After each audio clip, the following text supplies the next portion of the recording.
need you. We are a teeny part of the population. And so we need you and we need to be together. Now, Andy just talked about the over 400 pieces of legislation that were introduced in state legislatures across our country last year. Understand this, please. The focal point of much of this legislation is the transgender community. But make no mistake, their target is the entire LGBTQ plus community.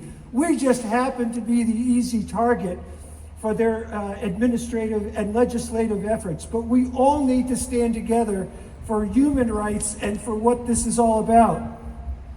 Someone who means a lot to me once said, "And you shall know the truth, and the truth shall set you free."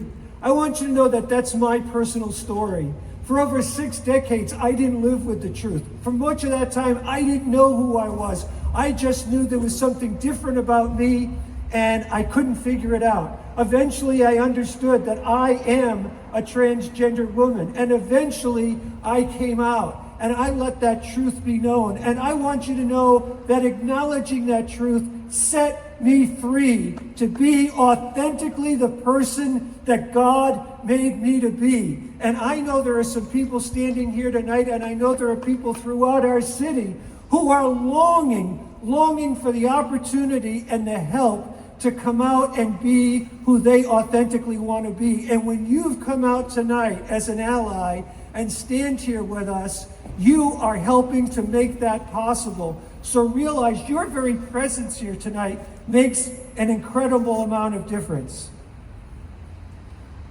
Behind me are the pictures of those folks who this year in these United States were murdered simply because they were living out who they authentically are.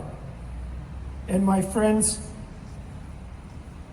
I'm so grateful that you're here to remember them. Look at the pictures. Many of these people are people of color.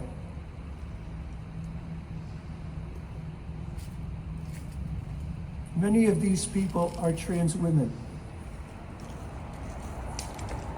And even though people hate us so much that they want to kill us, I want to finish by just quoting that same person I quoted earlier, who said that we should love our enemies.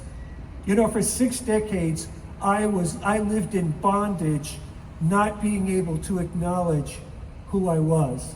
And I've come out of that bondage. And I do not want to go into another form of bondage. And my dear friends, hate is bondage. Many people hate us because of who we are.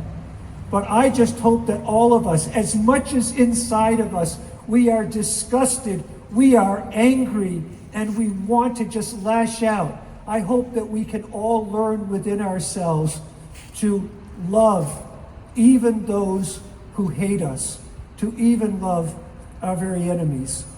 We should speak out.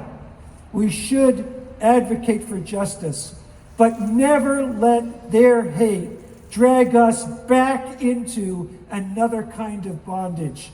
Let us bring them to their knees by loving them so much they have no other choice. God bless you, and thank you so much for doing this event tonight. Thank you. Thank you.